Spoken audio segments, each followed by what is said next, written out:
Halo, kembali lagi dengan Perspektif Sosiologi di segmen Bersosiologi, di mana saya menggunakan beberapa teori sosiologi untuk menjelaskan kasus-kasus yang terjadi di sekitar kita di masyarakat. Nah, kali ini saya akan membahas satu pertanyaan yang disampaikan oleh salah seorang viewer di Perspektif Sosiologi yang mengatakan, "Pak, kenapa banyak tokoh agama yang melakukan tindakan asusila?" Saya bisa sebutkan beberapa kasus misalnya, diantaranya tentu saja kalau teman-teman menonton tayangan sebelumnya tentang Layangan Putus, itu juga terkait dengan tokoh agama. Jadi si laki-lakinya adalah seorang pengelola channel dakwah yang sangat populer. Nanti bisa dicarilah oleh teman-teman ya. Yang kedua misalnya ada kasus pencabulan yang dilakukan oleh salah seorang Habib gitu di Pamekasan. Silakan nanti bisa dilihat juga penjelasannya di beritanya di media sosial. Ada juga kasus yang dilakukan oleh seorang pengelola pesantren rumah tahfidz di sekitaran sini di Bandung. Itu juga tokoh agama yang kemudian ditemukan melakukan tindakan asusila dengan berlabel pada agama terhadap santri-santri yang jumlahnya belasan, luar biasa gitu. Kemudian juga kita juga membaca ada berita tentang sebuah investasi yang ternyata bermasalah, yang itu dilakukan oleh seorang tokoh agama yang populer juga. Siapa? Cari aja sendiri nanti ya. Kemudian yang kasus yang lain misalnya kita beberapa kali mendapatkan kasus penipuan yang dilakukan oleh Biro Haji dan Umroh gitu ya. Sudah niat nawaitunya mau pergi haji, kemudian pergi umroh, nabung, tiba-tiba kabur, tidak ada jelas penjelasannya. Nah, bagaimana sosiologi menjelaskan kasus-kasus seperti ini? Bagaimana pertanyaan tadi, kenapa Pak para tokoh agama banyak yang melakukan tindakan asusila?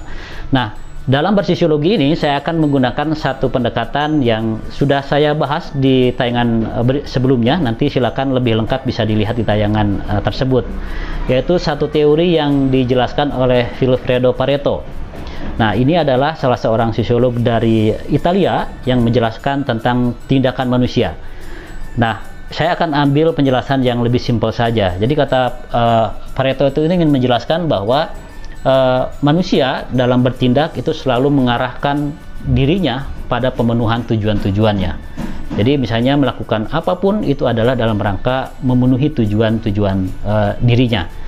Nah, tetapi tindakan untuk memenuhi tujuan tersebut, untuk memenuhi tujuan keinginan tersebut, itu ada dua hal kata Pareto, dibagi menjadi dua. Yang pertama ada tindakan yang logis, yang kedua ada tindakan yang non logis. Apa itu tindakan yang logis? Tindakan yang logis adalah tindakan yang dilakukan dengan tujuan tertentu, kemudian menggunakan rasionalitas melalui tahapan-tahapan sehingga sampai terpenuhnya tujuan tadi. Begitu. Contohnya, seorang dokter dia memiliki kapasitas mengobati, kemudian memberikan resep pada seorang pasien untuk menyembuhkan satu penyakit tertentu. Maka si dokter tadi sudah melakukan tindakan yang logis karena berdasarkan pada pengetahuan, rasionalitas, tahap-tahap yang dia pelajari. Demikian juga dengan si pasien yang datang ke dokter kemudian meminum obat yang direkomendasikan dokter tadi dan kemudian dia sembuh. Nah, itu adalah tindakan yang logis. Nah, sementara ada juga tindakan yang non logis kata Pareto. Apa itu tindakan non logis? Nah, tindakan non logis ini adalah tindakan sebaliknya yang tadi dari yang logis, yaitu tindakan-tindakan yang tidak rasional, menggunakan tahapan-tahapan yang tidak berorientasi pada tujuan, sehingga nanti kemungkinannya adalah kegagalan, kemudian ada penyimpangan dan lain-lain. Kita bisa bandingkan misalnya kalau yang tadi adalah dokter dengan pengetahuannya, kemudian berikan resep, ada pasien melakukan apa yang direkomendasikan oleh dokter dan sembuh. Nah, kalau kita juga menemukan ada orang sakit datang misalnya ke dukun gitu ya, ke orang pintar lah gitu. Kemudian dia diberikan jampe atau diberikan resep tertentu oleh si dukun tadi. Yang terjadi adalah si dukunnya tidak punya kapasitas untuk menyembuhkan. Dia tidak punya orientasi untuk sampai pada tujuan menyembuhkan si orang yang sakit tadi. Sama halnya dengan yang sakit tadi, dia datang ke tujuan yang keliru juga, yang salah juga. Kemudian mengobati rasa sakitnya dengan cara yang tidak rasional juga. Ya akhirnya dia bukannya sembuh, malah semakin parah sakitnya.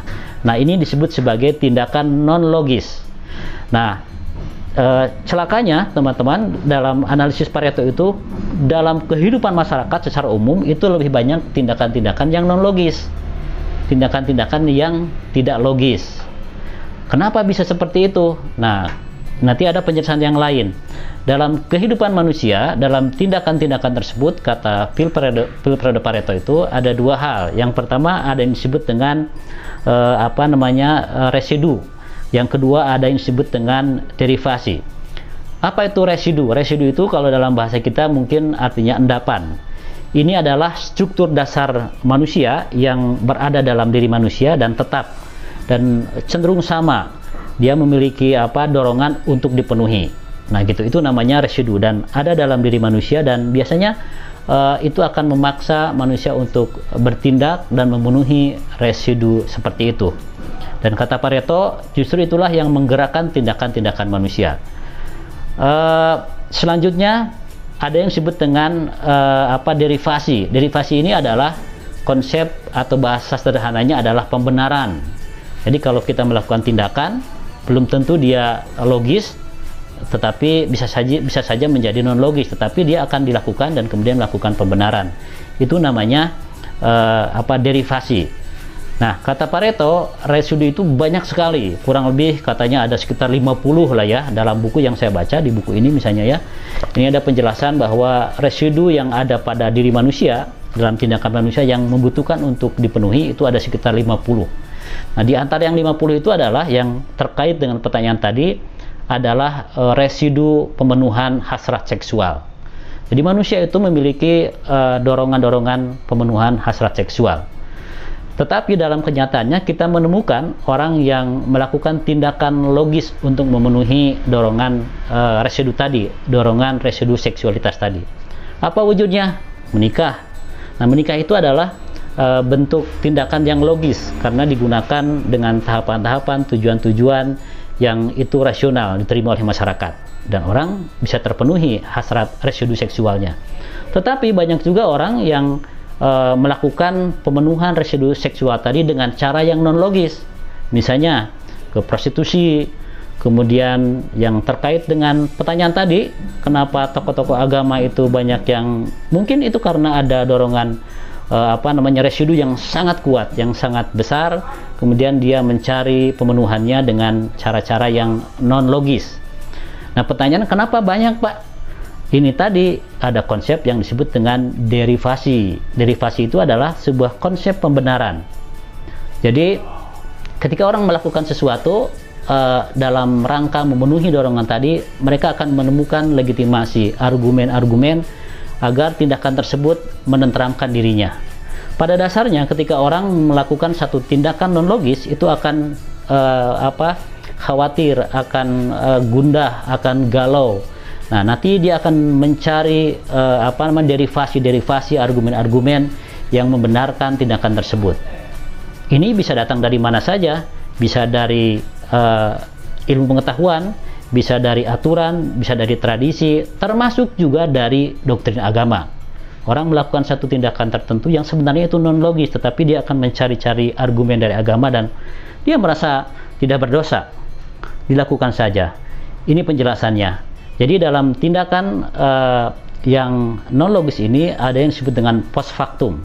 Dia melakukan dulu tindakannya, baru kemudian melegitimasinya.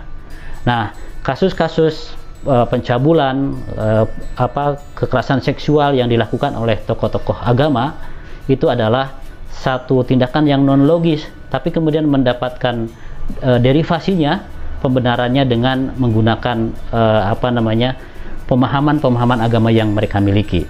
Ya, kita melihat dalam kasus misalnya di Pamekasan, orang tidak terima ada seorang Habib kemudian dipanggil oleh polisi. Tidak mungkin seorang Habib melakukan kesalahan. Tetapi kenyataannya menunjukkan hal seperti itu. Ini yang dimaksud dengan derivasi yang membenarkan tindakan seseorang. Nah, teman-teman semua, kita menemukan banyak sekali persoalan sosial dalam kehidupan kita yang terjadi dalam bentuk kriminalitas, dan banyak sekali, tetapi itu kemudian diderivasi, dilegitimasi oleh orang tersebut, oleh lingkungan pengikut mereka dan mungkin juga oleh masyarakat secara umum. Nah, apa yang ingin saya sampaikan dengan pembahasan tersebut seperti ini? Kita semua, saya kemudian mereka para perempuan harus lebih kritis ketika berhadapan dengan pelaku. Jadi bukan agamanya, tetapi pelaku agama tadi, kemudian institusi agama. Jangan sampai kemudian kita menerima begitu saja argumen-argumen atau derivasi-derivasi yang dilakukan oleh seorang tokoh yang mungkin dia berjubah, kemudian berjanggut, dan seorang pendakwah, tapi kenyataannya seperti kasus-kasus yang saya sebutkan di awal, itu adalah hanya sebagai pemenuhan dari residu yang mendorong mereka kemudian dilegitimasi melalui derivasi agama. Mudah-mudahan kita semua menjadi orang-orang yang lebih kritis dalam beragama. Kalau ada pertanyaan, sampaikan di kolom komentar. Terima kasih.